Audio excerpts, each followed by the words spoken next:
Alright, so hello mga kapagsibol. I-edit ko lang tong video na to para ma-upload ko na kasi magdi-delete na ako ng mga videos sa cellphone ko kasi puno na. So, i-update ko lang kayo. Matagal na to. Ngayon ko lang i-upload para ma-delete ko na. So, eto ang inyong nakikita, yan yung aking renovation or home improvement dito sa Pagsibol Village. Dito yan sa Naik, Cavite. So, nung ginagawa 'to talagang binantayan ko talaga. Kontrata pala siya. So, meaning to say, magbabayad na lang ako sa contractor ng ganitong amount tapos sila na bahala sa manpower, sa mga materyales, sa mga kung anong kailangan nila. Sila na lahat. Pero kahit hindi ko na kailangan pakainin sila pero pinapakain ko pa rin sila para, humanitarian consideration. So, talagang during the whole renovation, talagang nandiyan ako sa taas kasi gusto kong makita gaano ba katibay yung kanilang gawa kasi ayoko nang paulit-ulit na gawa. So far, nagustuhan ko naman kasi ah, nag- nagustuhan ko naman yung kanilang gawa. Malinis, tapos pulido. Yan, si Kuya Jun yan. Yung dalawang helper, yan si John, tapos si Vern. Siya yung helper ni Kuya Jun. So, ang ginamit nila dyan ay Hardiflex. Tapos yung mga bakal-bakal na yan, di ko alam kung ano tawag dyan. So, yan yung nasa master bedroom. Tapos yung nandito sa unahan, ito yung medyo maliit na room. So, ang taas ko pala, ginawa ko lang 2 bedrooms. Pero pwede tong gawing 3 bedrooms.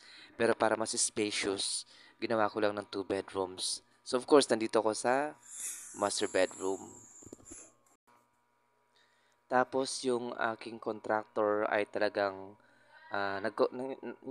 gumagawa talaga sila dito sa pagsibol. So, yung inyong nakikita, yan yung Hardiflex na ginamit nila. So, yan pinapasok ni John yung Hardiflex na ilalagay sa partition. So, ang ano yan yung si Kuya Joel, yung nakahubad yan yung si Kuya Joel, yan yung contractor.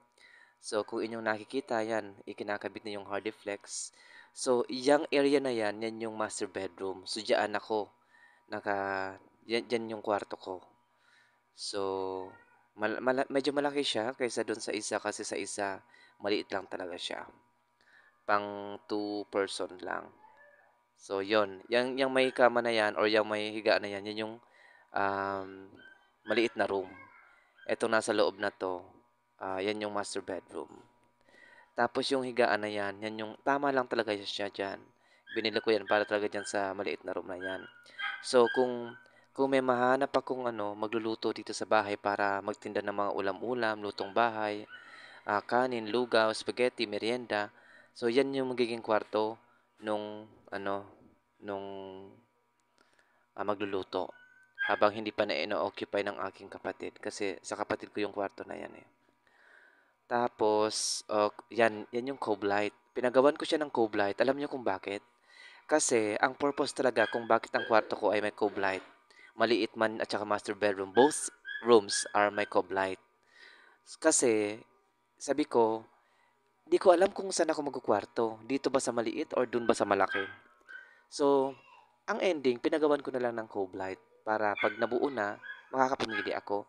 So, yun lang muna. Maraming salamat at i-upload ko yung iba pang video. Salamat!